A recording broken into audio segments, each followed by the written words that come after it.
오늘 함께 묵상한 하나님 말씀은 요한복음 11장 1절부터 16절까지 말씀입니다. 요한복음 11장은 나사로의 죽음과 부활에 대해서 우리에게 말씀하십니다.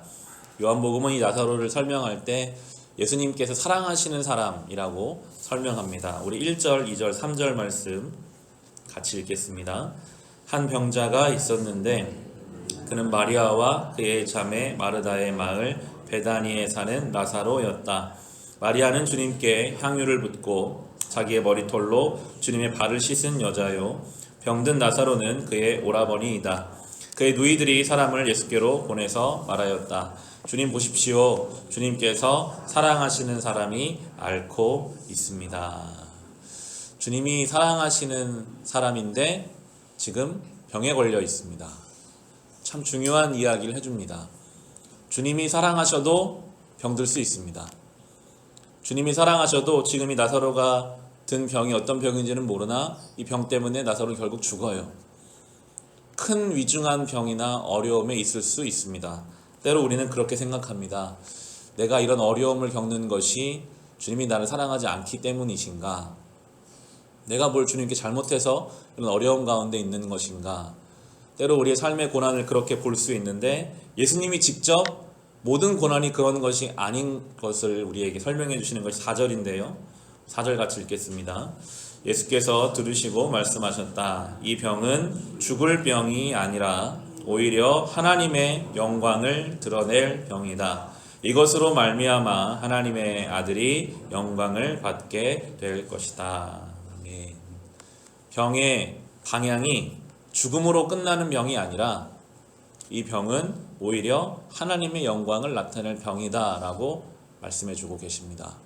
우리의 삶의 어떤 문제들은 죽음이라고 하는 죄의 끝에 사망으로 결론 지어지도록 우리를 잡아갈 때가 있지만 하나님이 사랑하시는 성도의 삶에 있는 어떤 문제는 그것이 하나님의 영광을 향해 갈 수 있음을 우리에게 말씀해 주고 계십니다. 우리 주님은요, 이 죽을 병까지도 합력하여 선을 이루시는 분이십니다. 죽어서 무덤에 묻혀있는 나사로를 살려내시는 분이시거든요. 이 말씀이 우리에게 큰 위로가 됩니다. 지금 우리가 당하는 그 일은 우리를 죽음으로 몰고 갈 수 있는 것이 아니라 하나님의 영광을 위해 사용하실 그 주님의 손길이 이제 나타나게 됩니다. 우리 5절과 6절도 같이 읽겠습니다. 예수께서는 마르다와 그의 자매와 나사로를 사랑하셨다. 그런데 예수께서는 나사로가 앓는다는 말을 들으시고도 계시던 그곳에 이틀이나 더 머무르셨다. 이 5절과 6절이 우리에게 주는 영적인 교훈이 있습니다. 예수님이 마르다와 그의 자매 나사로를 사랑하셨습니다. 지금 이 남매들에게 가장 큰 어려움은 나사로의 아픔이죠. 병듦이죠. 굉장히 슬퍼하거든요. 예수님이 그들을 사랑하신다면 우리 생각에, 그리고 이들 생각에는 바람같이 오셔서 나사로가 죽기 전에 빨리 오셔서 고쳐주셔야 될 것 같아요. 성경은 뭐라고 표현합니까? 그런데 예수께서는 그것을 아시면서도 이틀이나 더 머무르셨다라고 말합니다.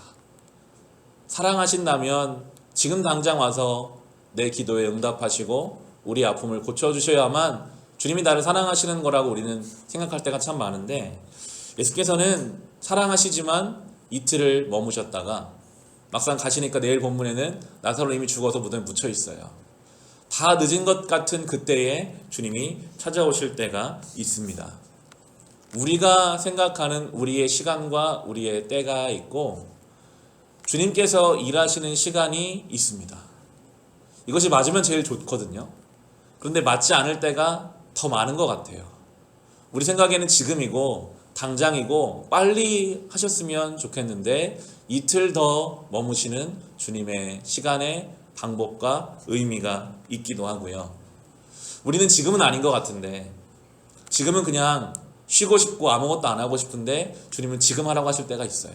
지금 움직여라. 지금 따라오라 라고 말씀하실 때가 있습니다. 지난 주일 나누었던 창세기 5장의 에녹의 삶이 바로 그렇게 주님과 동행하는 삶이었죠. 주님과 동행한다는 것은 내 때에 주님 맞추는 것이 아니라 주님의 때를 때로는 기다리는 것이고 주님이 지금 가라 하시면 준비 안 돼 있어도 순종함으로 가는 것. 그렇게 우리는 주님과 동행하는 삶을 살아가는 것입니다. 이제 예수께서 제자들에게 이렇게 말씀하십니다. 우리 11절, 12절, 13절 말씀 함께 읽겠습니다. 이 말씀을 하신 뒤에 그들에게 말씀하셨다. 우리 친구 나사로는 잠들었다. 내가 가서 그를 깨우겠다. 제자들이 말하였다. 주님, 그가 잠들었으면 낫게 될 것입니다. 예수께서는 나사로가 죽었다는 뜻으로 말씀하셨는데 제자들은 그가 잠이 들어 쉰다고 말씀하시는 것으로 생각하였다. 예수님이 가셔서 죽은 자를, 아무도 고칠 수 없는, 죽음으로 인해 사랑하는 가족과 떨어지고 이제 무덤에 묻혀야 하는 육신이 부패해가는 그 나사로를 향해서 마치 잠든 자를 깨우시는 것처럼 가서 깨우시거든요. 주님 앞에는 죽음이라는 가장 큰 문제도 마치 잠든 자를 깨우는 것처럼 그 문제가 아무것도 아닌 것임을 예수께서 말씀하고 계십니다. 주님이 우리의 삶을 향해 오고 계십니다. 우리가 이 땅에서 설령 다 뭔가 억울함이 남아있고 우리의 삶에 우리가 믿음대로 살았는데 안 되는 것이 있다가 죽었다가 할지라도 주님이 다시 오셔서 우리의 모든 억울함과 우리의 모든 것을 다 회복해 주실 것입니다. 주님은 죽음보다 만유보다 크신 분이시기 때문이죠.